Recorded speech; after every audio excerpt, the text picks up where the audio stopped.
Bonjour à toutes et à tous et bienvenue à ce nouveau Good Morning Market. Nous sommes le jeudi 10 septembre 2020 et nous avons pu constater hier une nette amélioration du sentiment après le sell-off des big tech que nous avons connu depuis la fin de semaine dernière. Mais la possibilité que le vaccin d'AstraZeneca soit retardé après qu'une des personnes ayant participé au test soit tombée malade a quelque peu écorné le sentiment de marché, hein. Mais ça n'a pas empêché les indices de poursuivre un territoire positif. Et aujourd'hui, l'attention se portera principalement sur la décision de la politique monétaire de la Banque Centrale Européenne. Donc, prudence sur le compartiment Forex, notamment sur la paire euro-dollar, car les investisseurs chercheront à savoir si la BCE envisage des mesures supplémentaires de stimulation pour répondre à la pression déflationniste, mais également à la vigueur de la monnaie unique et à cette deuxième vague qui frappe actuellement l'Europe. Et on le voit ici, hein, le DAX est en suspens, hein, si je puis dire. Le CAC 40, hein, pas de grand changement, toujours légèrement au-dessus des 5000 points. Toutefois, prudence, on peut le constater ici avec le pétrole. On le voit, le Brent en données H1. Brent qui est en train de tester sa Kijun, en train de tenter une sortie du nuage par le bas. Le WTI, lui, est en train de tester sa Kijun, toujours loin tout de même de sortir de son nuage par le bas. Mais prudence, hein, ce rebond du pétrole a effectivement eu lieu, hein, dans le cadre du repli que nous vivons. Et donc, le repli pourrait se poursuivre comme abordé précédemment. Alors donc voilà pour le contexte général, donc ce qui a permis aux indices américains hier à Wall Street de terminer avec de fortes hausses, notamment avec le Nasdaq qui surperforme en progressant de 2,71%, le S&P 500 gagne 2,01% et le Dow Jones en hausse de 1,6%. Et les marchés asiatiques ont également été portés par ce sentiment de marché, par cet optimisme ambiant avec le Nikkei qui a gagné 0,7%, le Kospi coréen 1,2% et le S&P ASX 200 qui est resté à l'équilibre et les indices chinois ont progressé d'environ 0,5%. Alors en ce début de séance européenne, hein, le DAX s'est quelque peu replié pour aller chercher les 13 200 points, un test rapide des 13 200 points. Et nous sommes actuellement à 13 223. Aux États-Unis, Nancy Pelosi a déclaré que l'accord commercial entre les États-Unis et le Royaume-Uni ne passera pas au Congrès si le Royaume-Uni compromet l'accord précédent du vendredi saint. Et le UK Telegraph rapporte que l'Union européenne envisage de lancer une action en justice contre le Royaume-Uni s'il tente de modifier l'accord de l'année dernière. Et donc des fonctionnaires du Royaume-Uni et de l'Union européenne se réuniront aujourd'hui pour clarifier justement l'accord de retrait suite à la volonté exprimée par le Royaume-Uni de revenir sur certains engagements du Brexit. Et en Europe, à noter que la Commission européenne a trouvé un accord préliminaire pour obtenir 200 millions de doses d'un potentiel vaccin développé par BioNTech et Pfizer. À noter que c'est le sixième accord, hein, pour de potentiels vaccins de la part de l'Union européenne. Un rapport Bloomberg nous a annoncé que la Chine prévoirait d'augmenter ses réserves de pétrole, ses réserves de métaux clés et de produits agricoles au cours des 5 prochaines années. Donc métaux clés, très certainement des métaux industriels et de l'or.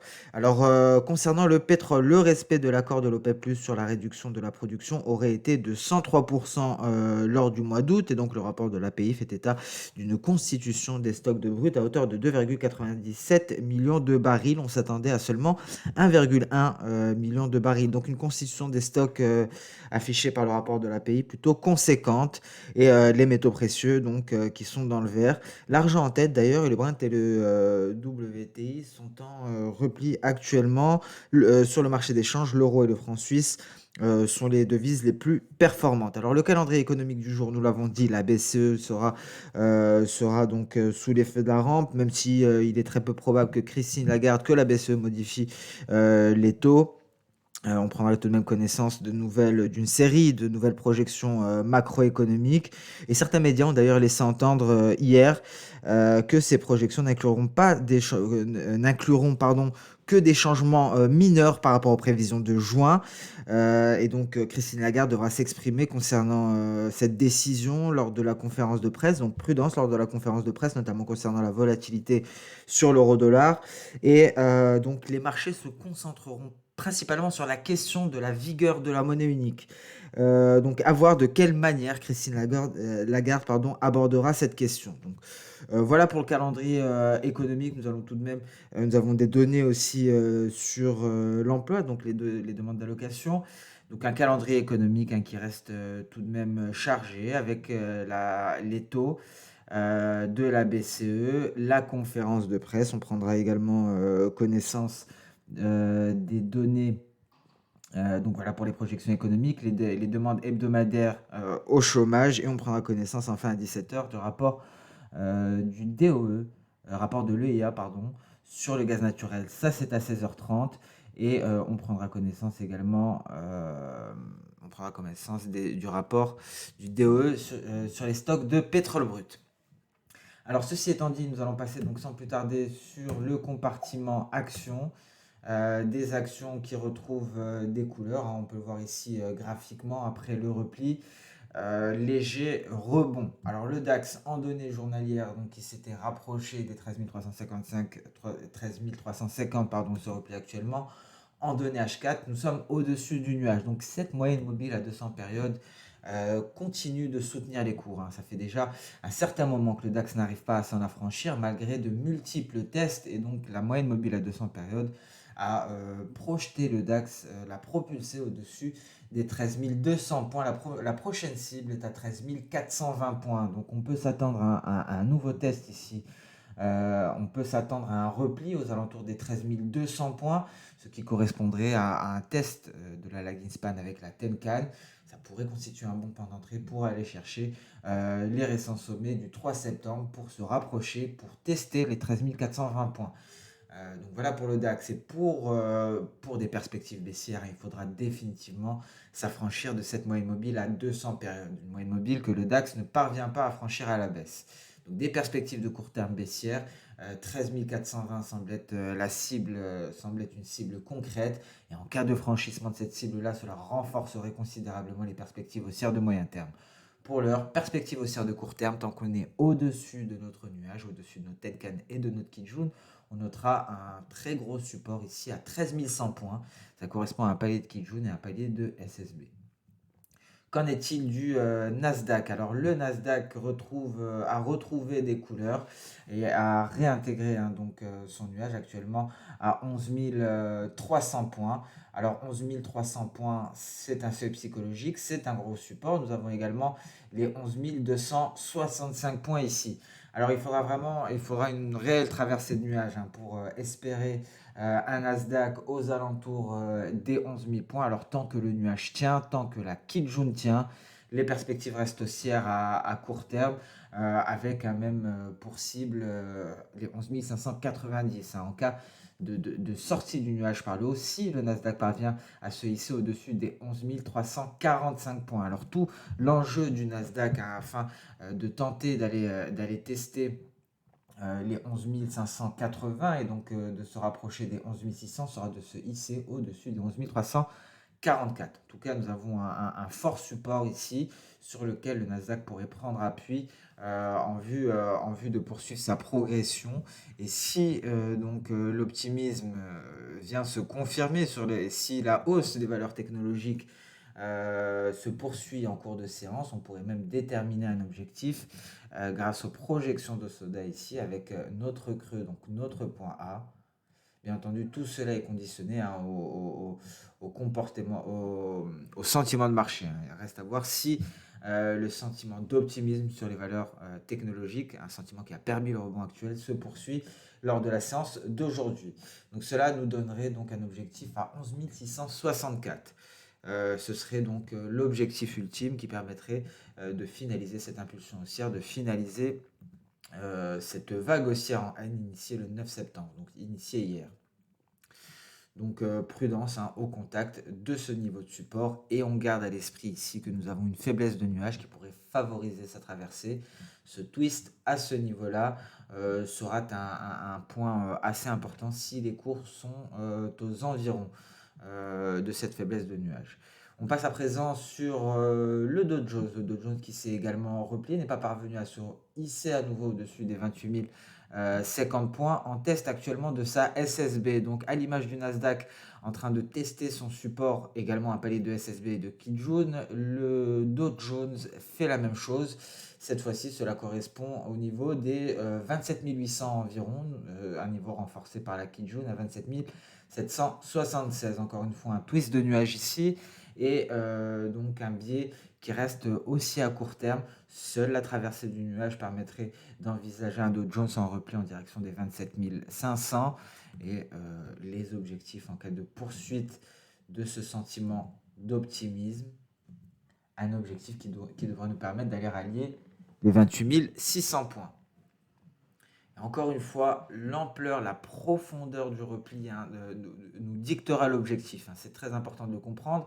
Cet objectif est fixé à 10h15 du matin. Si le repli se prononce jusqu'au bas de nuage, cela change complètement la projection. Donc pour l'heure, en cas de simple test de notre SSB, donc du haut de nuage, notre objectif correspondra à ce palier d'SSB qui était déjà marqué graphiquement d'ailleurs et donc légèrement au-dessus des 28 600 points. Alors très rapidement, le S&P 500, la configuration technique est similaire.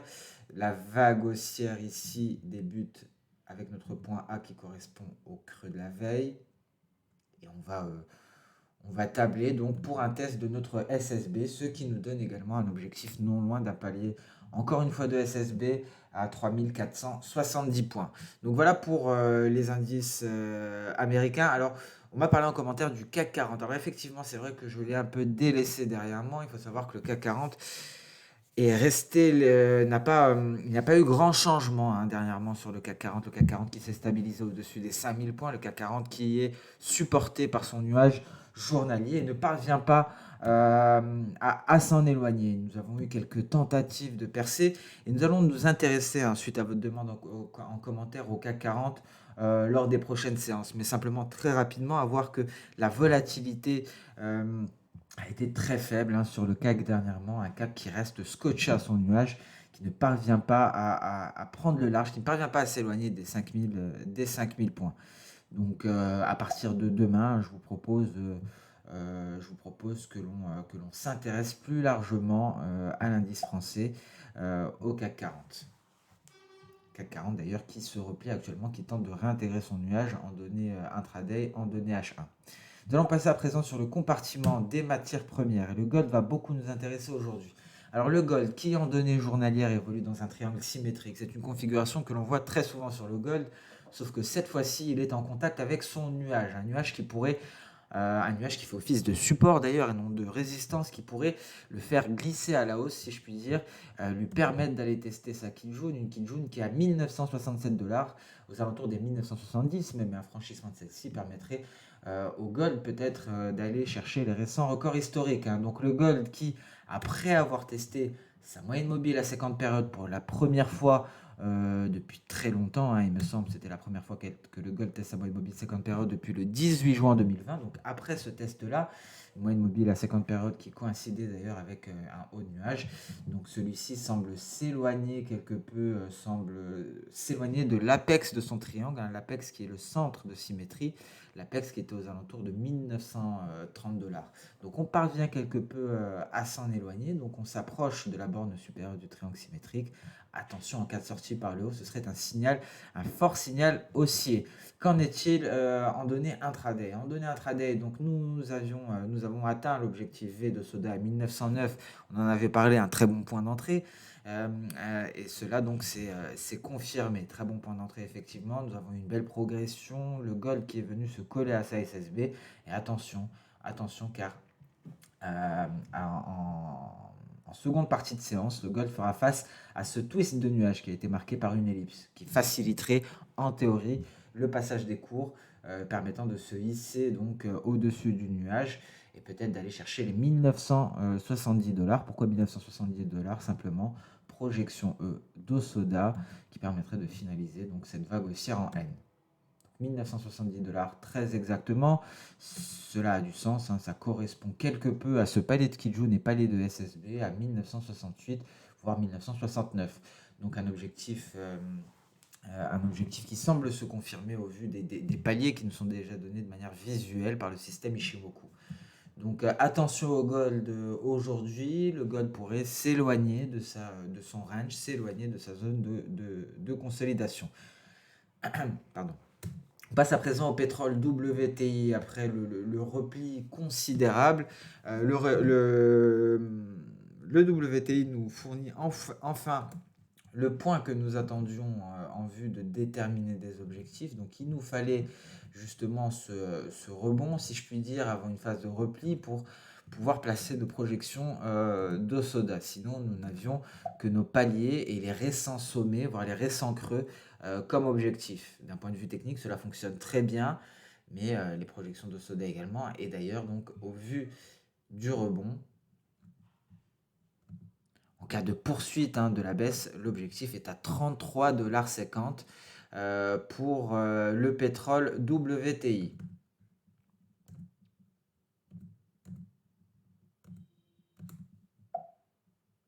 Donc nous avons donc énuméré hier les différents facteurs, les craintes qui pèsent notamment sur le marché pétrolier. Donc prudence, le repli pourrait s'approfondir pour aller chercher les 33,50 $ pour le pétrole WTI. On se souvient donc du Brent également, le Brent qui semble donner un signal en données H1. Voilà le Brent en H1, un Brent qui est en train de tenter de sortir de son nuage par le bas. Il y a une belle amplitude tout de même avant que la lagging span rencontre les prochains obstacles, 60 cents environ, ce qui nous donnerait un Brent aux alentours, donc en dessous des 40 $, bien entendu, à 39,60 avant d'envisager peut-être un rebond, un pullback sur la borne inférieure du nuage. Voilà pour le très court terme sur le Brent.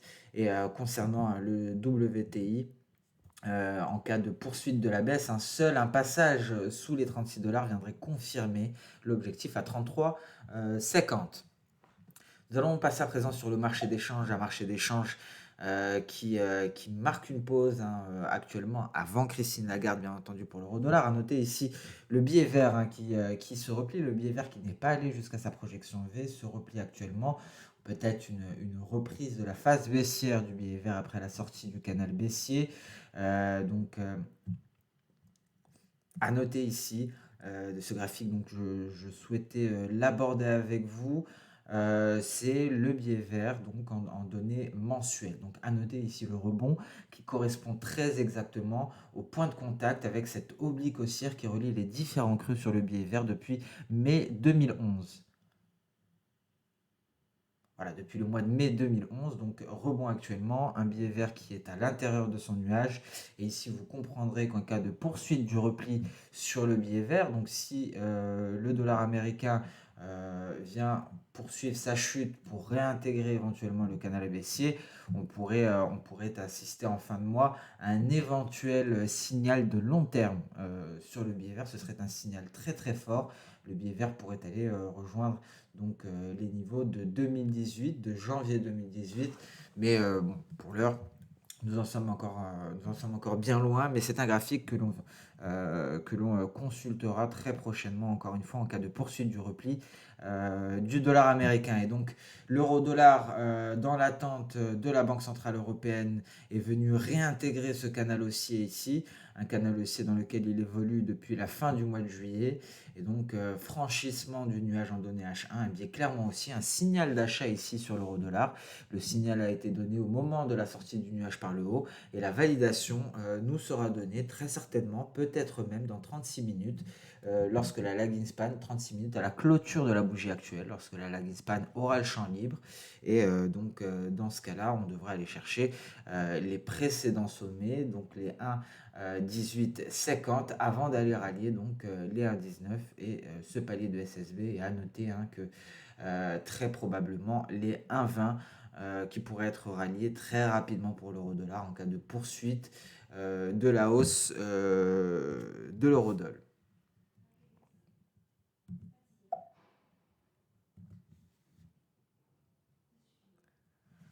Ce Good Morning Market touche à sa fin. Je vous remercie de l'avoir suivi avec attention. Donc aujourd'hui, une séance qui sera rythmée par les chiffres, par les demandes d'allocation aux États-Unis, mais principalement par la Banque Centrale Européenne. Je vous rappelle que le 16 septembre, ce sera au tour de Jérôme Powell et à ce niveau-là également, les attentes sont grandes. Donc prudence aujourd'hui, notamment sur le marché des changes. Et le sentiment semble favorable sur le marché action. On peut constater le DAX actuellement en train de tester justement, comme attendu, les 13 200 points, notre lagging span qui teste la Tenkan, une Tenkan qui vient freiner le repli de la lagging span, donc peut-être un bon point d'entrée en cas de poursuite du sentiment d'optimisme qui permettrait donc au DAX d'aller chercher ses récents sommets. Alors sur ce, je vous souhaite une excellente séance de trading, une excellente journée. Je vous remercie pour votre fidélité, je vous remercie pour votre temps. Comme d'habitude, n'hésitez pas à liker, commenter ou même partager cette vidéo. Au revoir.